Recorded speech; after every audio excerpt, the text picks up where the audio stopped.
starting to feel bad for this guy. Tyreek Hill's caping up for him, and now left tackle Teron Armstead is pointing out how the team needs their quarterback if they're going to reach their goals. We need Tua to go anywhere that we're trying to go. All our dreams, goals, and aspirations is reliant on number one. And the Dolphins know that, the organization know that, the city, the league. So the way they iron out the numbers, all that. Negotiation gets tough in contracts. Yeah. Teams start to bring up bad plays, bad games, injuries. You start to get offended. Like, oh, man, that's how you really feel? But it's leverage. And once you peel back those layers and you keep it about the business, it'll get done. Well, he's going to get his. You sure? Yeah, I think he's going to get his. I don't think he's going to get quite the number that his fanboys want him to get, but I think he'll get a number. We're getting close to end of the summer, right? And in August, I think you're going to redo your NFL teams based on maybe some preseason, any injuries. When is Greg Toohey is one of my producers. I do before the season starts, I usually do 4 predictions.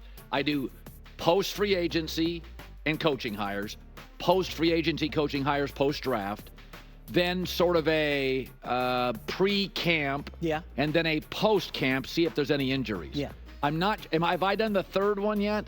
Can I do the third one tomorrow? Because I want to know if you've got the Dolphins in the playoffs. Okay, so tomorrow I can do my playoff preview pre-camp. That means pre-injuries, because we have the free agency done. Yeah. We have the draft done, all the coaching done, and we're also getting reports out of and signings for quarterbacks. So that creates a little less chaos, some more foundational good stuff for teams. So you got the schedule. We got the schedule. No, that's a good point. Yeah. We have the schedules come out. So why don't I do that tomorrow?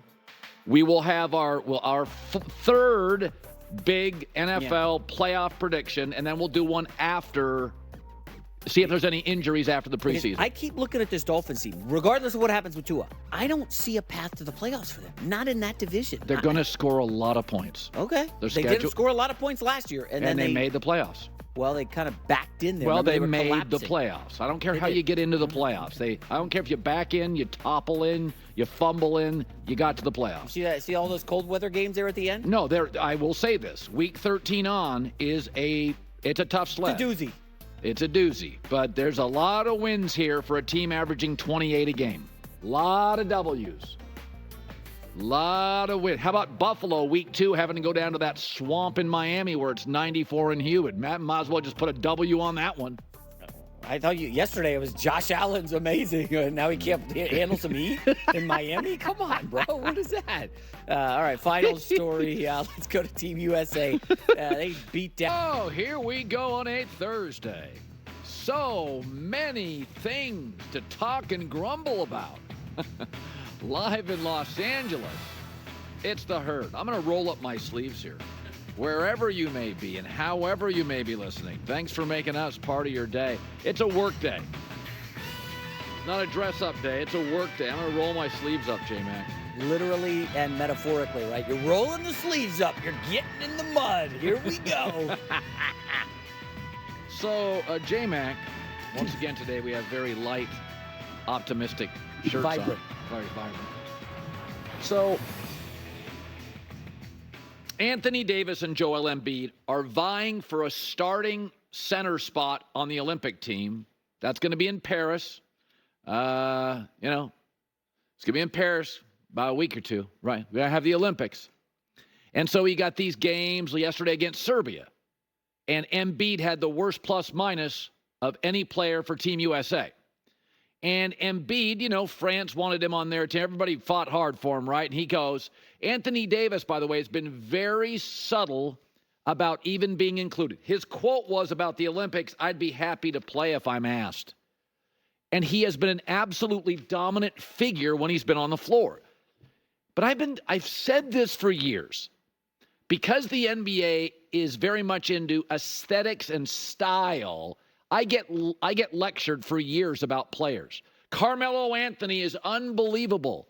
He was a terrible defender, never in elite shape, a complete isolation player, very few assists, never made a teammate better, didn't do squat in the playoffs. I was told Derrick Rose was going to dominate the league. A highly efficient shooter, more turnovers than I'd like, and hurt all the time.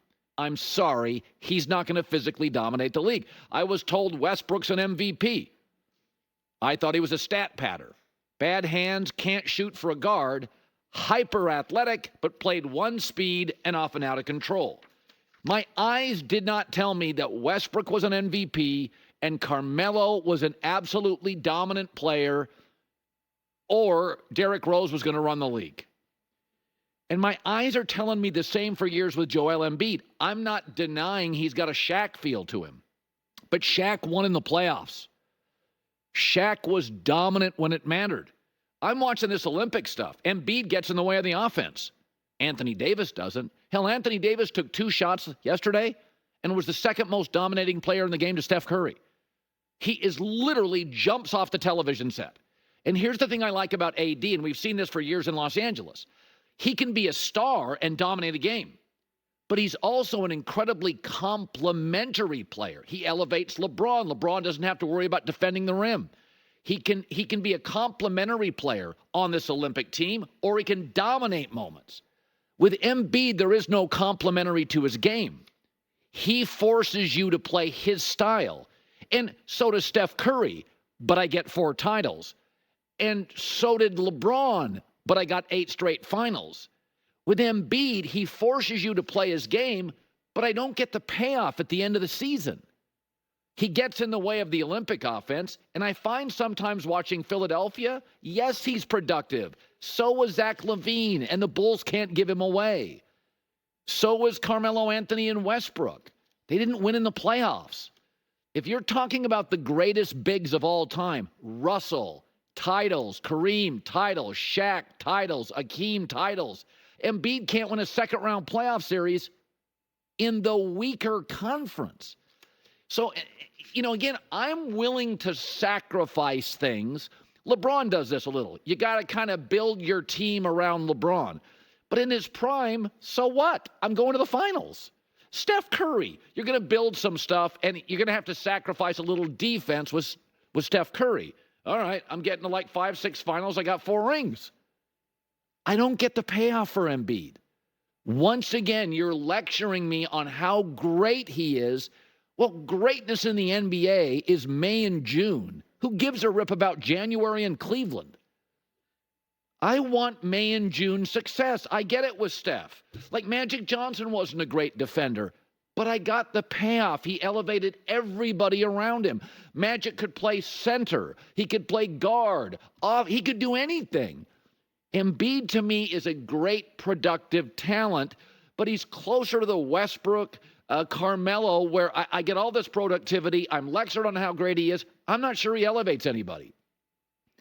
Like Carmelo, you had to kind of run the offense around him. He was kind of a rigid player, but he was an isolation player, a bit of a hole if you gave him the ball, and he couldn't defend. Well, again, there's limitations to how much I'm going to sacrifice in life. I got to get a payoff in the end, right? So I'm watching this stuff. I'm watching Serbia, USA, Australia, USA. Embiid is not as dominant a player, as important a player, as complimentary a player as Anthony Davis. And I don't think it's relatively close. So,